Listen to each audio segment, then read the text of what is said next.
আসসালামু আলাইকুম। সবাইকে শুভেচ্ছা জানাচ্ছি বাংলাভিউ রাতের সংবাদে। সাথে আছে আমি চৌধুরী নাদিরা। প্রথমেই শিরোনাম। একাদশ জাতীয় সংসদ নির্বাচনের প্রথম বর্ষপূর্তি ও গণতন্ত্রের বিজয় উপলক্ষে মিছিল করেছে জেলা ও মহানগর আওয়ামী লীগ। ৩০ ডিসেম্বরকে গণতন্ত্র হত্যা দিবস হিসেবে পালন করেছে সিলেট বিএনপি। আওয়ামী লীগের কেন্দ্রীয় সাংগঠনিক সম্পাদক শফিউল আলম চৌধুরী নাদেলকে সংবর্ধনা দিয়েছে Sylhet metropolitan chamber of commerce.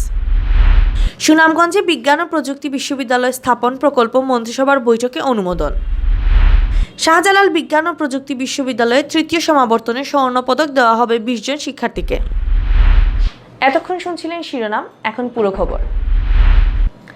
একাদশ জাতীয় সংসদ নির্বাচনের প্রথম বর্ষপূর্তি ও গণতন্ত্রের বিজয় উপলক্ষে নগরীতে বিজয় মিছিল করেছে জেলা ও মহানগর আওয়ামী লীগ।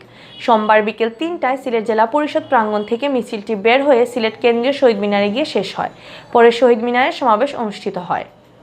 মহানগর আওয়ামী লীগের সভাপতি বীর মুক্তিযোদ্ধা মাসুক উদ্দিন আহমেদের সভাপতিত্বে আর জেলা সাধারণ সম্পাদক অ্যাডভোকেট মোহাম্মদ নাসির উদ্দিন খানের পরিচালনায় অনুষ্ঠানে প্রধান অতিথি হিসেবে উপস্থিত ছিলেন বাংলাদেশ আওয়ামী লীগের প্রেসিডিয়াম সদস্য সাবেক শিক্ষামন্ত্রী নুরুল ইসলাম নাহিদ এমপি।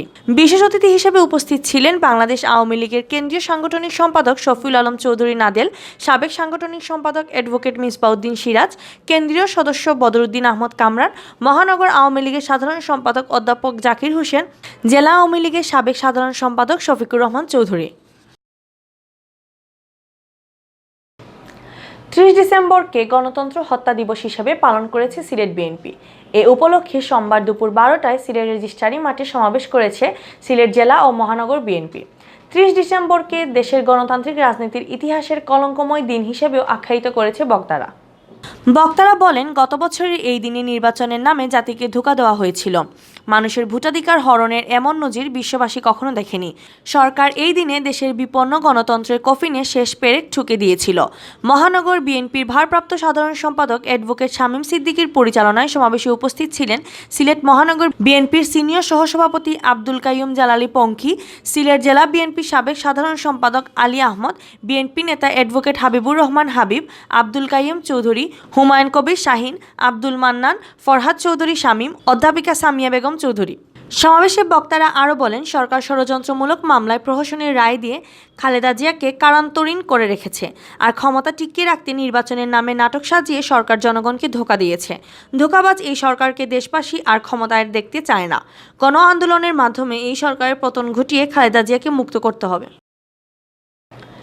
বাংলাদেশ আওয়ামী লীগের কেন্দ্রীয় সাংগঠনিক সম্পাদক শফিউল আলম চৌধুরী নাদেলকে সংবর্ধনা দিয়েছে Sylhet metropolitan chamber of commerce and industries.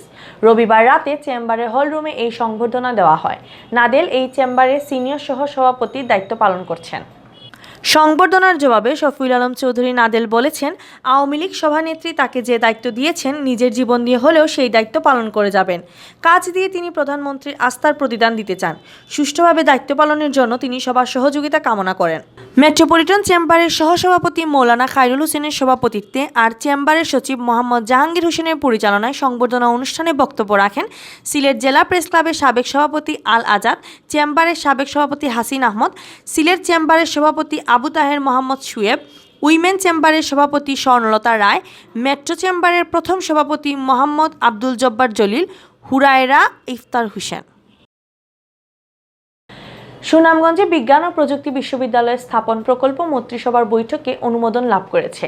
সোমবার সকালে প্রধানমন্ত্রী শেখ হাসিনার সভাপতিত্বে অনুষ্ঠিত মন্ত্রিসভার বৈঠকে এই প্রকল্প অনুমোদন লাভ করে।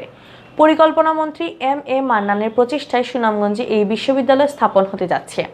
বিশ্ববিদ্যালয়ের প্রকল্প অনুমোদনের খবরে আনন্দে ভাসছেন সুনামগঞ্জবাসী। প্রকল্প অনুমোদন শেষে পরিকল্পনা মন্ত্রী এম.এ. মান্নান বলেন, আমি সুনামগঞ্জবাসীকে দেওয়া কথা রাখতে পেরেছি। মাননীয় প্রধানমন্ত্রী বিশেষায়িত বিশ্ববিদ্যালয়টির অনুমোদন দিয়েছেন। প্রধানমন্ত্রীর হাওড়বাসীর প্রতি অত্যন্ত দরদি। আমাদের হাওড় এলাকার কোনো প্রকল্প বাদ দেন না। আমাদের উচিত প্রধানমন্ত্রী শেখ হাসিনাকে শক্তি, সমর্থন, সাহস যোগানো। পরিকল্পনা মন্ত্রী এম.এ. মান্নানের নির্বাচনী প্রতিশ্রুতি ছিল বিজ্ঞান ও প্রযুক্তি বিশ্ববিদ্যালয় ও মেডিকেল কলেজ প্রতিষ্ঠার। মেডিকেল কলেজের কাজ শুরু হয়েছে। বিশ্ববিদ্যালয়ের বিলও অনুমোদন লাভ করেছে। কৃতিত্বপূর্ণ ফলাফলের জন্য শাহজালাল বিজ্ঞান ও প্রযুক্তি বিশ্ববিদ্যালয়ের তৃতীয় সমাবর্তনে ২০ জন শিক্ষার্থীকে স্বর্ণপদক দেওয়া হবে। 8 জানুয়ারি বিশ্ববিদ্যালয়টির তৃতীয় সমাবর্তনে রাষ্ট্রপতি মোহাম্মদ আব্দুল হামিদের কাছ থেকে এ স্বর্ণপদক গ্রহণ করবেন কৃতী শিক্ষার্থীরা। উপাচার্য অধ্যাপক ফরিদউদ্দীন আহমেদ জানিয়েছেন, সমাবর্তনের প্রস্তুতি প্রায় শেষ পর্যায়ে। আগামী বছরের শেষ দিকে বিশ্ববিদ্যালয়টির চতুর্থ সমাবর্তন অনুষ্ঠিত হবে বলেও জানান উপাচার্য। এতক্ষণ শুনছিলেন বাংলাভিউ সংবাদ। রাত 11টায় প্রচারিত হবে সিলেটের আঞ্চলিক ভাষার সংবাদ। দেখার আমন্ত্রণ রইল। সাথে থাকার জন্য ধন্যবাদ।